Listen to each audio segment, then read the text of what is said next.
we are the Scottish Falsetto Sock Puppet Theatre, and so am I, and so is he. And in our new show, we're doing Shakespeare. But before we do Shakespeare in our style, let's do him straight. This, from Julius Caesar, is Mark Antony.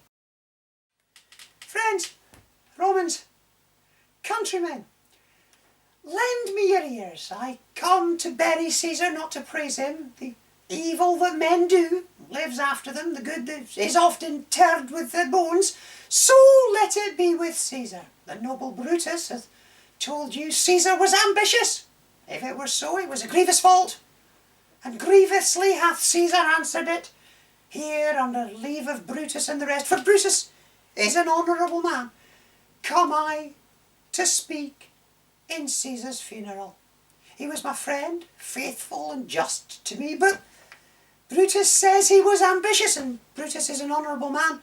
He hath brought many captives home to Rome, whose ransoms did the general coffers fill. Did this in Caesar seem ambitious? Well, when that the poor have cried, Caesar hath wept.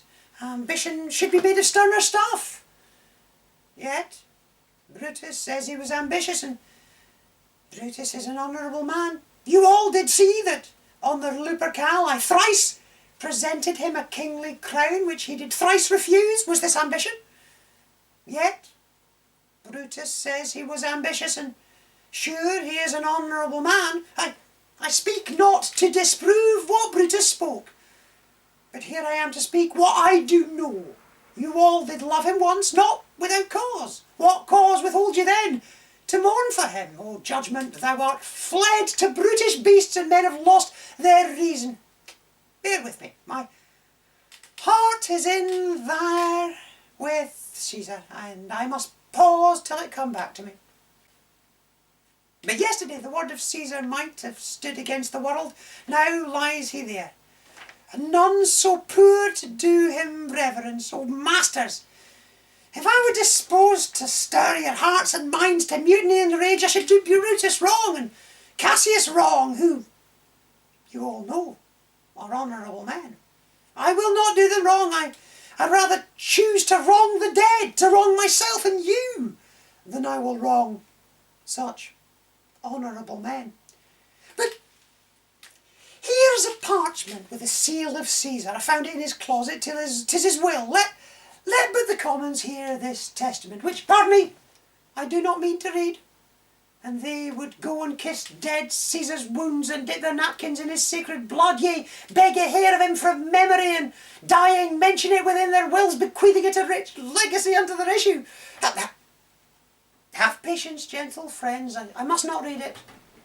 It is not meet, you know how Caesar loved you, and you are not wood, you are not stones, but men, and being men, bearing the will of Caesar, it will inflame you, it will make you mad.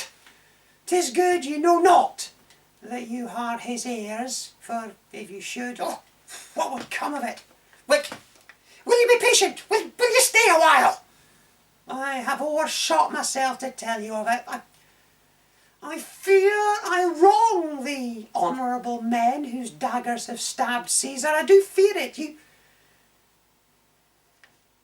will compel me then to read the will? Then make a ring around the corpse of Caesar. Let me show you him that made the will. Shall I descend? Will you give me leave?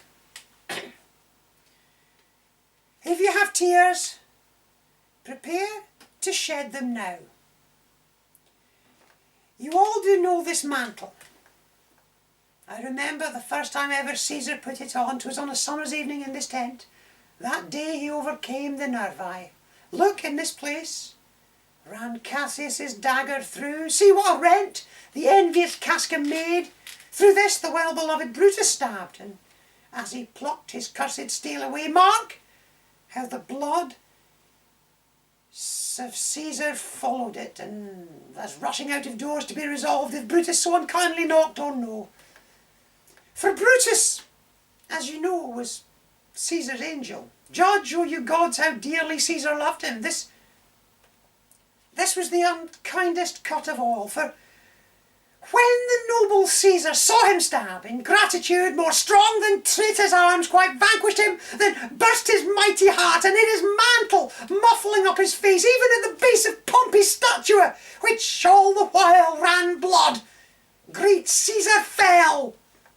Oh, what a fall was there, my countrymen! Then I, and you, and all of us fell down, and now you weep, and I perceive you feel the dint of pity. Those are gracious drops.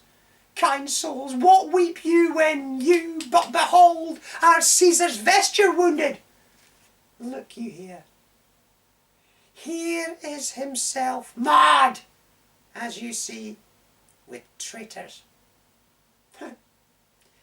Good friends, let me not stir you up to such a sudden flood of mutiny.